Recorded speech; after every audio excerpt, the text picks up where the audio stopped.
Reese. Alright, so maybe, just maybe, placing the weird-looking stone statuette on the weird-looking stone altar was a bit too obvious, a bit too easy.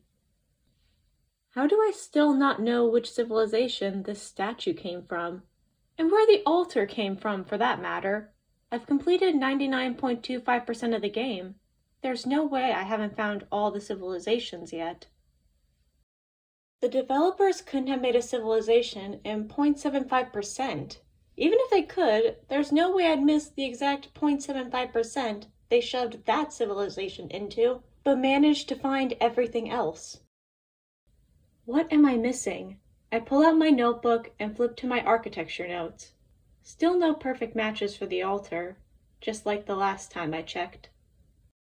I flip to one of the pages that I dedicated to guesses back when I started the game. Now, most of the guesses have check marks next to them or are crossed out with notes explaining where I went wrong. Considering that I made some of these guesses when I first started the game, more of them ended up being correct than I expected. The altar is probably from a historical period that I haven't pinpointed yet. I wrote this back when I still had holes in my timeline. But I still don't have a better guess, so I guess we'll go with that.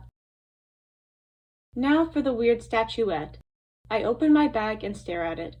It's mocking me, sitting there between all my favorited reusable items, not even having the decency to be a key item. I tap it and pull up its description. A stone statuette. Some say it depicts an ancient dance. Some say it depicts an ancient method of human sacrifice. I doubt it, unless that method includes dancing. Still no help. I close my bag and open up my journal, flipping to the first note I made on it. It's probably a trinket meant for tourists. That's an old guess, like a really old guess. How long have I had this? It may be an old guess, but it's still a pretty good guess. I don't think I've gone to every shop, every time, during every day of the year. That's gonna be a lot. I guess I'll have to figure out which days I haven't gone to which shops. I probably should have started keeping track of that sooner. I'll come back to the statuette later. I'll stick with the altar for now. I still have some ideas to try. The mysterious fruit? Nope, can't even put it down. Apparently, I don't want to leave my snack behind, even though I have no idea if it's edible. Maybe the letter written in the weird language? I should have figured out what language this is by now. Wait, it's called the letter written in a weird alphabet. Huh, I was close. Neat. Anyways, a letter seems like a good offering. Should I even be trying to find an offering? It's an ancient altar with nothing on it. Logic states it needs an offering, and all the other altars needed an offering in some way, so it probably needs an offering.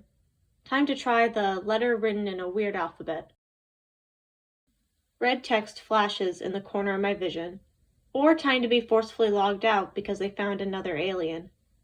I have 10 seconds. Should I even try the letter? Nah, if it does work, I won't have time to see what happens. I pull off my headset and head out to meet the... What number are they on again? Yeah, nope, don't remember. Wonder how powerful the microscope will need to be for this one. Reese. I step out into the main hallway and head toward the lab.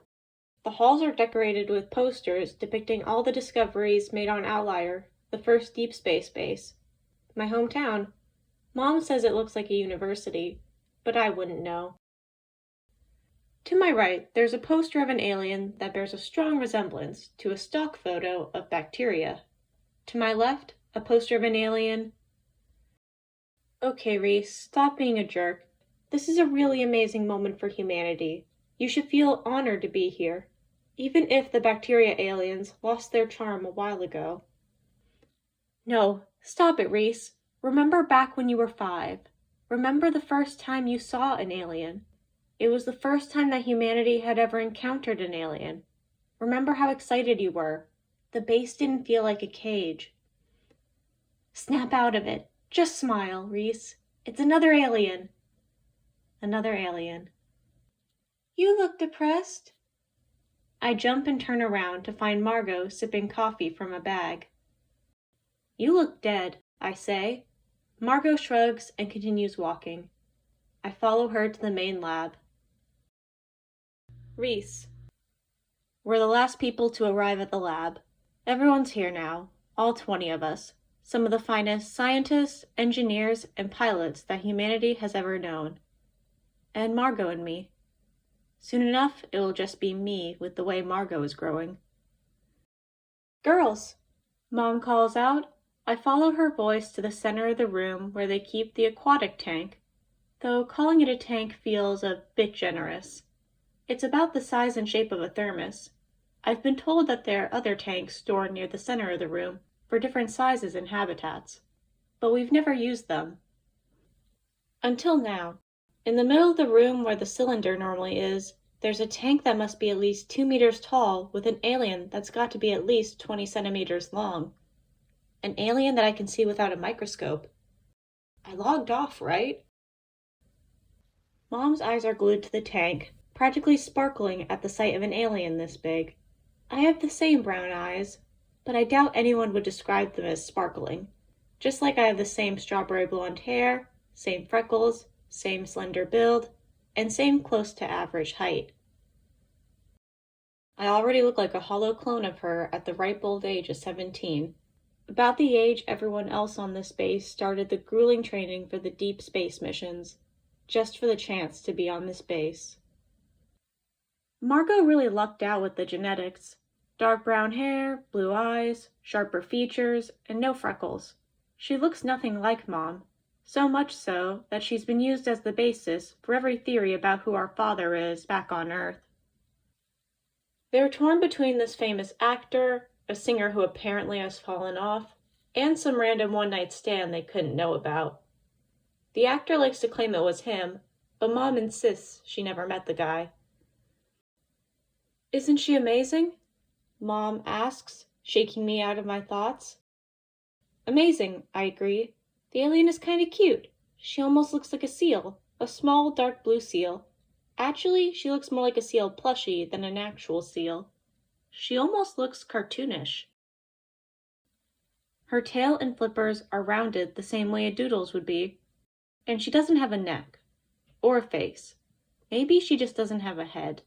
Either way, she doesn't appear to have eyes, a nose, or a mouth. This is a disturbing line of thought. Let's move on.